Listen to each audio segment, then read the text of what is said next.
Yo, my mic's working. Okay, good. Welcome back to another video. We are here on the YouTube space now. I streamed on Twitch for about an hour. I played Fortnite. I need to get my Elgato working because I've been playing Fortnite. I played a little bit of Roller Champions. I don't know, man. I just play a mixture of games anymore. I switch games, so every stream is only like 30 minutes long. I know. I kind of bounce around, but you can tune back into streams and stuff. But that's besides the point. We're back with our TV show reviews. We are on the first episode of season 3 of Breaking Bad. It is called No Mas. Yeah, we're pretty much gonna, it introduces two Spanish characters that are probably gonna play a big role in the series. I don't. I think it's Tuco's cousins, maybe, but I don't know. Let's get through the plot. Let's talk about the reviews. You guys know how it goes. We also have been watching The Boys and Euphoria. I don't know. The Boys is kind of a weird series. I'm going to keep giving it a chance, but I don't know. It's pretty corny, actually. Uh, Lionel and Marco Salamanca make a pilgrimage to the Mexican shrine to Santa Huerte, making offering and leaving a drawing of Heisenberg at the shrine, so maybe they want to sacrifice him. I don't know if they're Tuco Salamanca's cousins or not. Maybe they want the man dead after they found out he was connected to Tuco, and Tuco died shortly after, Heisenberg pretty much fled the scene. A week after the mid-airplane collision, all of Albuquerque remains in shock. They have like this, what you call it, like an assembly in the gym at the school. Depressed Walter White is living in his home alone following the departure of his wife Skylar, who has moved out with their son and newborn daughter to give Walt a chance to pack his things. This might be good for Walt, but this might be good for Walt if he wants to get back in the drug trade. But if he wants to be with his family, that's the bad thing. Walt has pieced together that Donald Margolis inadvertently caused the plane crash after being distracted by his grief over his daughter Jane's death. So now he knows that Donald is Jane's father, the guy that he met in the bar. So they are kind of connected, tied together. They've both been involved with Jane's life a little bit in some way. Remorseful, he burns several bundles of money on the barbecue, but at the last moment changes his mind and throws the bills into the pool. He feels bad for the Margolis family, for the Jane dying, and he could have honestly kind of helped the situation, but I don't know how much he could have done. So he dumps the cash in the water, feeling bad for what has happened. While helping Walt to transport his belongings to a new apartment, Hank lifts the bag containing the money Walt obtained in his deal with Gus Fring. So yeah, Walt's getting a little nervous. He's like, all right, let go of this bag. It's very important. It's very personal. You are a DEA agent, so if you wonder why I have bundles of cash, then yeah. Walt openly admits the existence of the money, so he's kind of starting to open up to his close friends. Like, yeah, I have a lot of money. Yeah, I'm a drug dealer. Yeah. We will find out a interaction between him and Skylar later on in the episode. They kind of talk to each other about things. Hank laughs, believing it to be a joke. Maybe that's a good thing. I don't know. Walt saying he has a lot of money. Hank's like, ha ha ha, I'm a DAA agent. I could bust you. Yeah, kind of going along with the joke, but it's not a joke. There's money in the bag. Once in his new apartment, Walt calls to give his family his new address so they can come over. They can hang out whenever they want, obviously. He's still going to be connected to, like, Walter Jr. I just don't think Skylar wants anything to do with him, and she's probably going to keep the daughter away from him as well. So yeah, Walter Jr. is still very close, and yeah, he later receives a text message reading Pollos, and if you've been watching this series long enough, you know exactly what Pollos means. It is the Los Pollos Hermanos restaurant with the drug dealer guy, Gus Fring. At a school assembly, Walt becomes agitated as both teachers and students open up about the traumas they experienced due to the plane collision.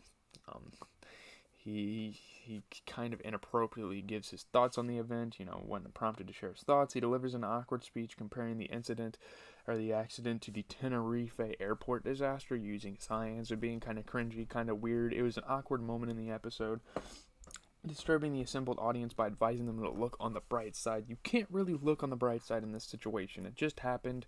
The community's not going to move forward, so people are getting kind of suspicious that Walt is a weird fella. He used to be this good guy. He used to be really cool. He used to help his students out. He used to be a really big family man. not have too many friends, stuff like that. Now people are like, what is wrong with Walter White? Skylar speaks to a divorce lawyer about making. We're talking about Skylar now. We're going to move on to her side of the story. Skylar speaks to a divorce lawyer about making her separation from Walt permanent, but hesitates when the attorney mentions the possibility of uncovering money Walt may have hidden. So they know that Walt. I think they know that Walt has some money. He hasn't cashed it in yet, because if he did, that'd be the end of his life pretty much. He'd probably be jailed. He'd probably be suspicious of a robbery or drug dealing. But yeah, after being given a ride home from school by his father, Walter Jr. argues with both his parents and expresses his anger towards Skylar, who refuses to give him an explanation. Being curious, he's at a very curious age in his life, but Walt Jr.'s like, come on, man, what is going on here? Why are we fighting? There's no reason for it. Skylar doesn't even give him any reasons. Yeah. She also refuses when asked by her sister Marie Schrader. So there's two people in the situation that are very much concerned. Hank is still laughing about the whole ordeal. But yeah, finally she confronts Walt, presenting him with the divorce papers without his fucking permission, by the way. Guys, Skylar is for the streets. I understand that Walt is a drug dealer, and he actually, in this scene, he actually admits to doing it. But dude, you have to give him permission to divorce. You can't just come up to him and be like, oh, I'm done, divorce papers. You know what I mean? Like, when she accuses him of being a drug dealer, Walt admits to be a methamphetamine cook. So now she knows the whole gist. She knows how he's paid for his treatments. She knows how he's got the money. Skylar storms off in horror, pleading that she will not expose his secret to his children to Hank if he grants her the divorce. Walt, you might as well go with the divorce. If you don't go with the divorce, your life's over personally, and if you go with the divorce, your life with your family is going to be over. I'd rather save myself than my family at this point. Like, you're given like a very limited time to live. You might as well just take the divorce and separate yourself from them, you know. Walt's former business partner, Jesse Pinkman, is in rehab trying to overcome his drug addiction and come to terms with his girlfriend, Jane Margolis' death, expressing his own personal self-loathing and guilt. Maybe he kind of got her re-involved because before she met Jesse, she was 18 months clean. So he definitely feels kind of guilty for it, and there's a reason. So during one session, the group leader confesses that high on cocaine on a birthday of his that occurred a decade earlier, he ran over and killed his own daughter in his pickup truck while desperately trying to reach vodka out of a liquor store.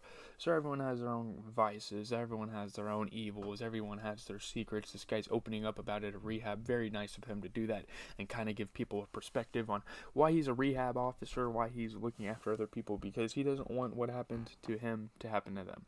And in the sorts, it kind of happened to Jesse, but obviously it was Jane's choice. He follows this up by saying that hating oneself is only an impediment to moving on. Walt picks up Jesse and takes him to his apartment, where Jesse expresses remorse over the events that led to the mid-air collision.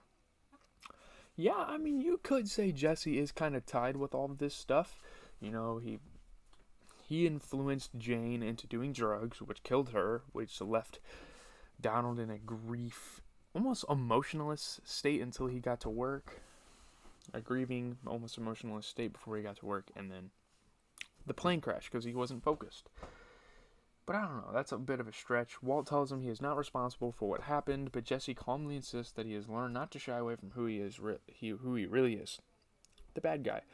So after rehab, Jesse turns into this very serious character. He insists that, yeah, I'm a very bad person.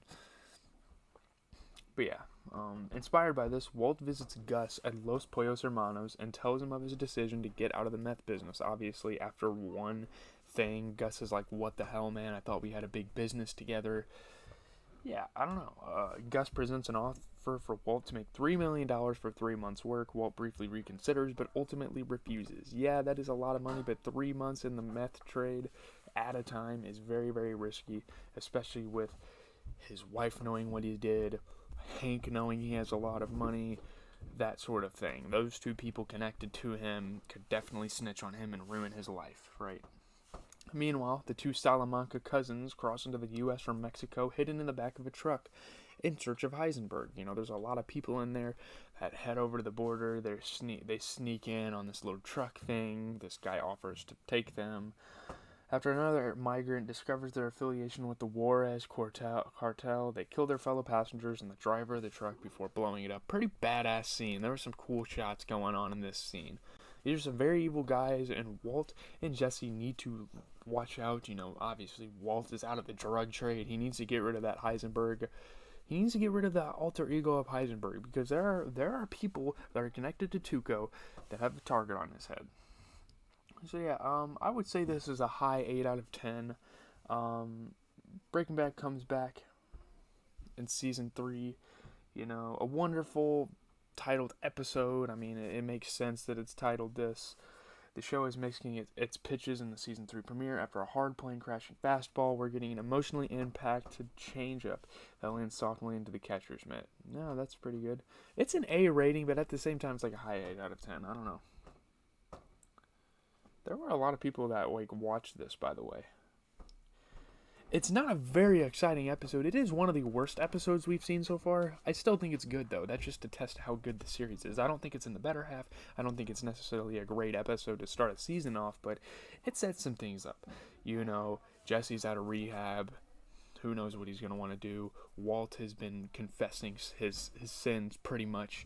These cousins are going after Heisenberg. All this stuff is going on that's going to lead to big things in the future seasons, but I'm out. I got to